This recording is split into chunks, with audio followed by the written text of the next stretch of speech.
Hello Sobat Donghua, pasti pada nungguin kan kelanjutan BTTH Dunia 1000 Besar?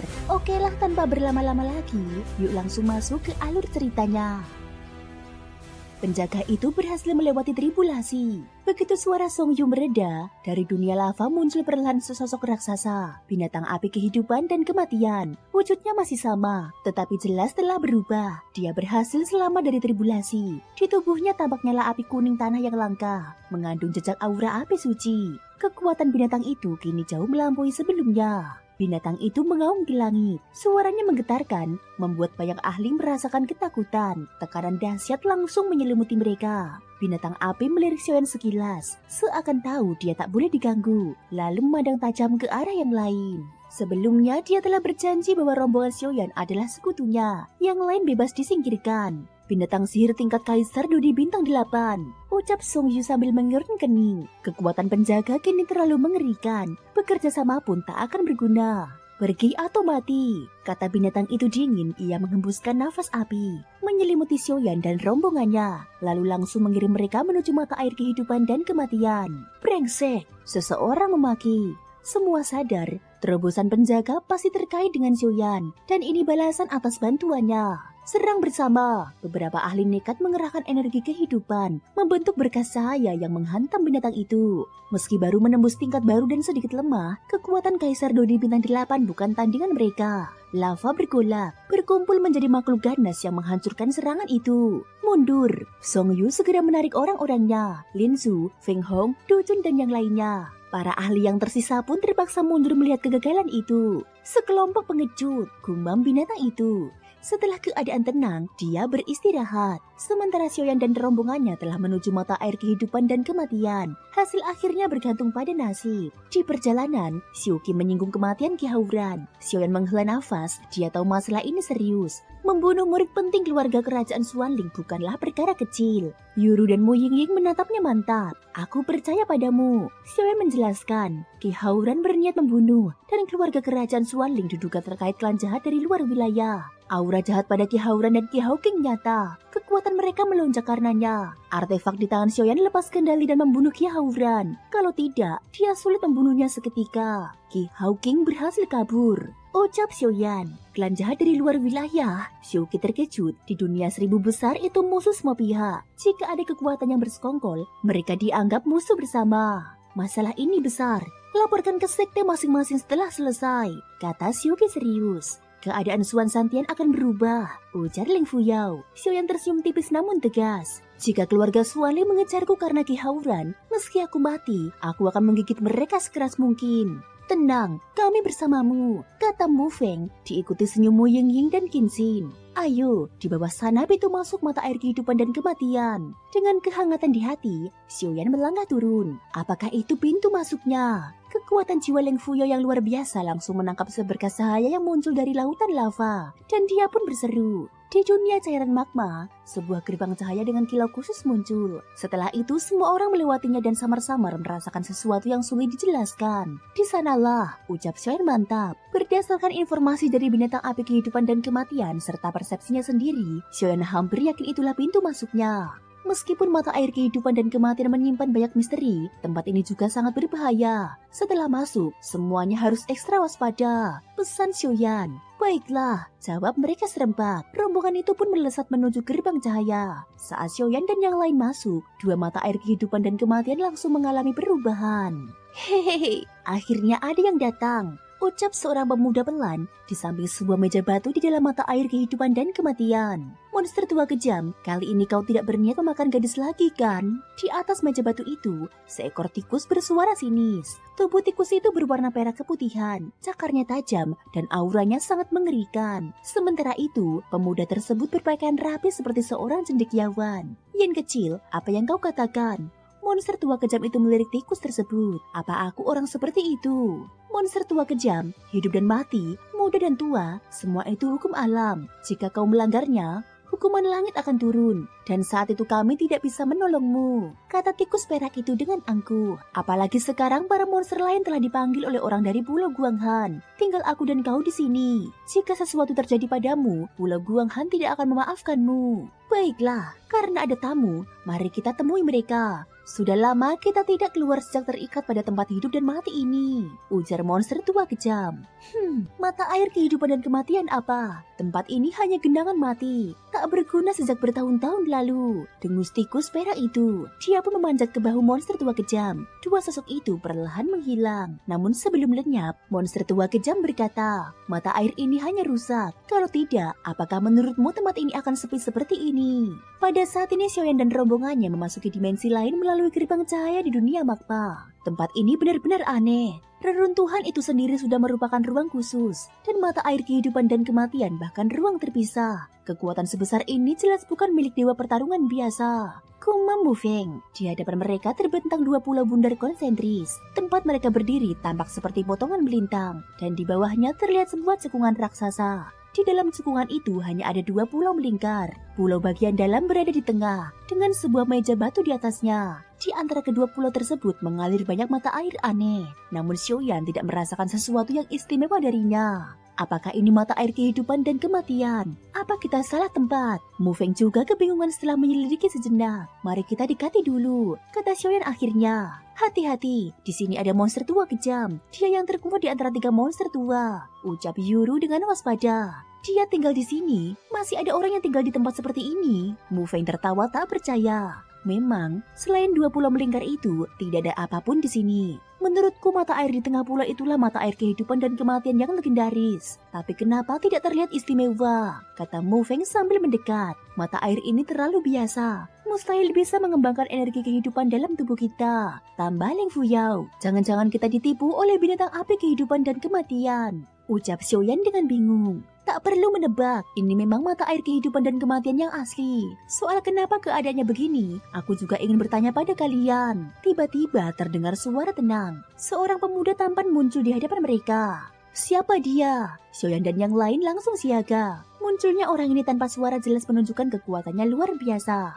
Xiaoyan yakin orang-orang luar telah diusir oleh binatang api kehidupan dan kematian. Jadi kemungkinan besar hanya satu orang yang tersisa di sini. Monster tua kejam. Namun mengapa monster tua kejam terlihat begitu muda? Kau, monster tua kejam. Runa warisan di dahi Yuru memancarkan cahaya samar. Seakan memahami sesuatu, dia pun bersuara. Runa warisan beribulan, benar-benar keberuntungan, kata monster tua kejam. Memilikinya memang belum tentu mendapat warisan beribulan, tapi setidaknya ada peluang. Demi benda ini, aku hampir kehilangan nyawaku. Meski akhirnya gagal, dia tidak heran Yuru mengenalinya. Sebagai pewaris yang ditandai langsung oleh peribulan, mustahil dia tak bisa merasakannya. Tekanan mengerikan perlahan menyelimuti Xiaoyan dan rombongannya. Kalian datang ke mata air kehidupan dan kematian bukan? Tanya monster tua kejam sambil menatap air tenang di sekeliling pulau. Benar, jawab Xiuqi maju ke depan. Tapi maaf, harus kukatakan, mata air kehidupan dan kematian tidak akan dipinjamkan. Kalian semua akan menjadi nutrisi demi masa mudaku yang abadi. Hahaha. Tawa menggelegar monster tua kejam menggema di seluruh mata air kehidupan dan kematian. Orang ini sangat kuat, 8 bintang dodi tahap sempurna. Sepertinya bahkan binatang api kehidupan dan kematian pun meremehkannya, ucap Xiaoyan sambil memaksa menahan tekanan mengerikan yang dipancarkan monster tua kejam itu. Dengan kekuatan sekejam ini, hampir mustahil merebut mata air kehidupan dan kematian dari tangannya. Begitu banyak wanita cantik, sepertinya aku bisa mempertahankan masa mudaku selamanya. Hahaha, monster tua kejam menyapu pandangan begitu muncul. Saat melihat Mu Yingying dan para wanita lainnya, seringai licik langsung terukir di wajahnya. Sementara hatinya tertawa puas. Monster tua kejam telah hidup ribuan tahun, namun karena kekuatannya tak kunjung menembus batas, tubuhnya mulai menua. Entah dari mana dia mengetahui bahwa dengan menyerap roh kaum wanita muda, dia bisa mempertahankan penampilan mudanya untuk sementara. Dia tahu cara ini tercela dan akan mendatangkan hukuman langit. Namun dia tak punya pilihan lain. Karena itu, dia berubah menjadi monster yang membantai wanita demi mempertahankan keremajaannya. Tak tahu malu, kata Mu Yingying dingin, menyadari tatapan tidak bersahabat monster tua kejam itu. Kau ini, seekor tikus perak tiba-tiba muncul dan menatapnya dengan jijik. Apa yang kau tahu? Bentak monster tua kejam. Jika aku tidak menyerap roh wanita, aku akan kembali menua. Melihat wajah tua itu saja sudah membuatku ingin mati. Aku terpaksa melakukannya. Wajah tampannya menyiratkan rasa sakit. Jadi dia mengandalkan penyerapan roh wanita. Pantas saja terlihat muda. Kumam Shuki, apa yang harus kita lakukan? Mu Feng ikut cemas menghadapi Dodi 8 bintang tahap sempurna, bahkan jika mereka bersatu peluang menang hampir nol. Serang, Xiaoyan mendengus dingin, menyadari tak ada jalan damai. Ayo, jangan bilang aku tak memberimu kesempatan, ujar monster tua kejam penuh percaya diri. Kesempatan terakhir sebelum mati. Dia sama sekali tidak gentar, bahkan terhadap Xiaoki yang berada di tingkat 7 bintang Dodi. Tikus perak menghela nafas, lalu menatap Xiaoyan. Mengapa orang ini seolah memiliki sesuatu yang mirip dengan orang dari Pulau Guanghan? Perasaanku saja, kumamnya, lalu kembali bersembunyi di pakaian monster tua kejam. Tikus perak itu tahu tentang rune warisan milik Yuru. Dengan rune itu, membunuh mereka di reruntuhan ini jelas bukan perkara mudah. Berikan aku waktu, kata Yuru sambil mengatupkan gigi. Lalu memejamkan mata, rune warisan di dahinya memancarkan gelombang energi besar. Dia memicu rune warisan. Kenshin lalu memahami apa yang dilakukan Yuru. Reruntuhan ini adalah tempat warisan beribulan. Dan Yuru memiliki rune warisan miliknya. Dia jelas berusaha membangkitkan kekuatan warisan itu. Hanya dengan cara ini mereka mungkin bisa menghadapi monster tua kejam berkekuatan 8 bintang Dodi tahap sempurna. Serang, tahan dia. Mu Yingying, Ling Fuyao, lindungi Yuru. Yang lain ikut denganku. Perintah Sean cepat. Api suci langsung meledak dari tubuhnya. Dia tahu menghadapi musuh sekelas ini, sedikit saja menahan diri berarti kematian. Bagus juga, bocah dengan api suci. Kalau begitu akan kuterima dengan senang hati, kata monster tua kejam seraya menampakkan keserakahan. Telapak agung keberuntungan langit. Xiaoyan menyerang, api suci terkumpul di telapak tangannya dan menghantam dengan kekuatan dahsyat. Gelombang api berubah menjadi proyektil mematikan. Serang, Xiuqi tak ragu. Serangan gemilangnya menghantam monster tua kejam, bahkan lebih ganas dibanding pertarungannya melawan suku Wang. Di saat yang sama, Mu Feng juga ikut meledakkan kekuatan. Kenshin pun menyerang tanpa menahan diri.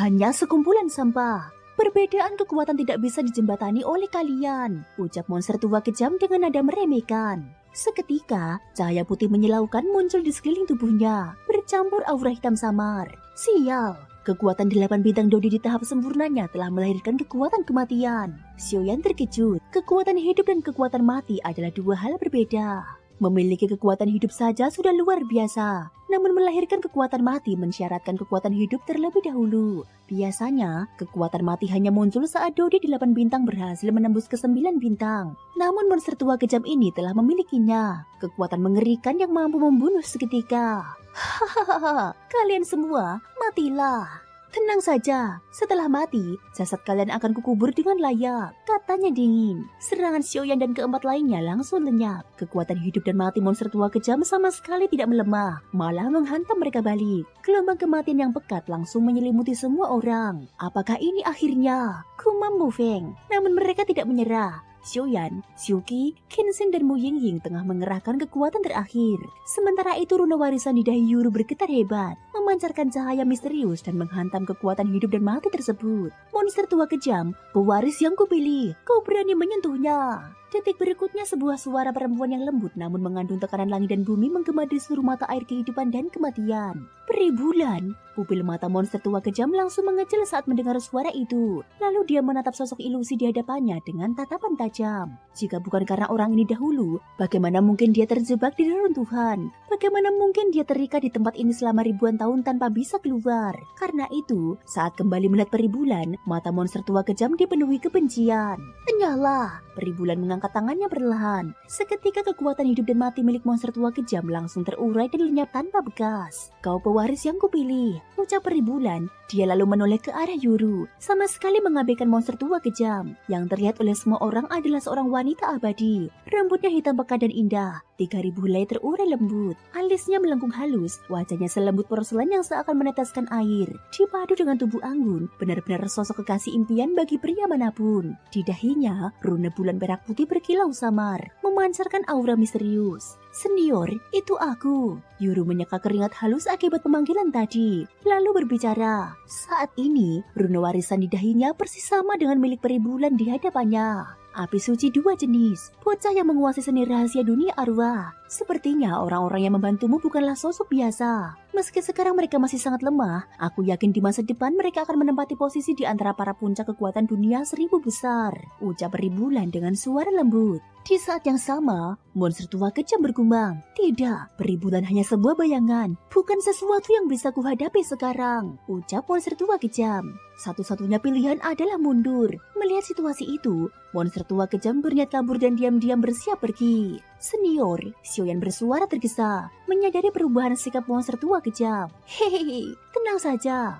Peribulan mengangguk ringan. Dengan lambaian tangan rampingnya, seberkas sayap perak putih menyapu langit dan langsung menghantam monster tua kejam yang hendak melarikan diri. Celaka! Monster tua kejam langsung menyadari serangan itu. Namun saat mencoba menghindar, semuanya sudah terlambat. Meski tubuh abadi ini bukan tubuh asli, jika aku bahkan tak bisa menghadapi monster tua kejam 8 bintang Dodi, itu akan memalukan. Peribulan tertawa pelan. Peribulan, kau dewa pertarungan abadi. Sebagai dosen yang bermartabat, kau justru memenjarakan kami. Monster tua kejam terikat oleh cahaya perak putih. Tak peduli sekeras apa dia meronta, dia tak bisa melepaskan diri dan hanya bisa meraung marah. Monster tua kejam, ucapanmu salah. Jika kau tidak tamak pada harta di runtuhanku, kau tidak akan berakhir seperti sekarang. Semua ini akibat perbuatanmu sendiri. Jawab Peribulan tenang. Kau, monster tua kejam hendak menyerang. Mata air kehidupan dan kematian dahulu adalah tanah berkah Feng Shui pada masaku. Namun sejak kejatuhanku, tempat ini kehilangan seluruh khasiatnya. Sungguh disayangkan, ucap Peribulan. Dia memandang 2 pulau melingkar di mata air di tengahnya, suaranya syarat penyesalan. Senior, apakah mata air kehidupan dan kematian ini masih bisa diperbaiki? Xiaoyan tetap bertanya, enggan menyerah. Mata air ini adalah harapan terakhirnya. Jika tidak bisa dipulihkan, tubuhnya tak akan pernah melahirkan kekuatan hidup. Tanpa kekuatan hidup, meski diyakini berada di puncak 6 bintang Dodi, saat menembus 7 bintang, kekuatan hidup dan mati seharusnya melahirkan atribut baru yang akan meningkatkan kekuatan. Tanpa kekuatan hidup, daya tempurnya akan jauh berkurang. Bahkan puncaknya mungkin hanya 8 bintang Dodi tahap sempurna. Tanpa kekuatan hidup, menembus 9 bintang Dodi hampir mustahil. Selain itu, Xiaoyan masih menghadapi banyak tantangan besar. Meski Cailin telah mencapai tingkat dosian, dia tetap membutuhkan kekuatan lebih untuk menemukan Sun Er dan mengungkap rahasia klan Xiao. Kekuatan 8 bintang Dodi jelas belum mencukupi. Peribulan menyadari kondisi tubuh Xiaoyan yang tidak biasa dan menebak bahwa dia ingin menggunakan mata air kehidupan dan kematian untuk melahirkan kekuatan hidup. Xiaoyan mengakuinya tanpa ragu. Namun, Peribulan memperingatkan bahwa meski mata air itu memang memiliki khasiat tersebut, memulihkannya membutuhkan harga yang sangat besar, cukup untuk menghancurkan tubuh Xiaoyan hingga berkeping-keping. Penyebabnya adalah rusaknya mata air sejak kejatuhan Peribulan yang diduga berkaitan dengan mata inti air di dasar mata air. Untuk memulihkannya, seseorang harus turun dan memeriksa mata inti tersebut. Karena mata air bersifat yin dan yang, pemulihannya membutuhkan api suci. Peribulan menyadari bahwa Xiaoyan dan Mu Yingying masih memiliki api suci. Namun api suci Mu Yingying berada dalam kondisi tersegel, sehingga situasinya menjadi rumit dan beresiko. Menyadari bahaya tersebut, Xiaoyan memilih untuk tidak memaksakan diri dan berniat mencari jalan lain. Karena keselamatan Mu Yingying lebih penting baginya. Namun setelah mempertimbangkannya dengan matang, Mu Yingying justru memutuskan untuk turun bersamanya, menunjukkan tekad dan dukungannya kepada Xiaoyan. Thank you guys sudah mendengarkan ceritaku di episode kali ini sampai akhir. Ikutin terus kelanjutan episode berikutnya ya. Terima kasih buat kalian semua yang udah subscribe, like, dan komennya. Semoga hari kalian menyenangkan. Sampai jumpa dan bye-bye.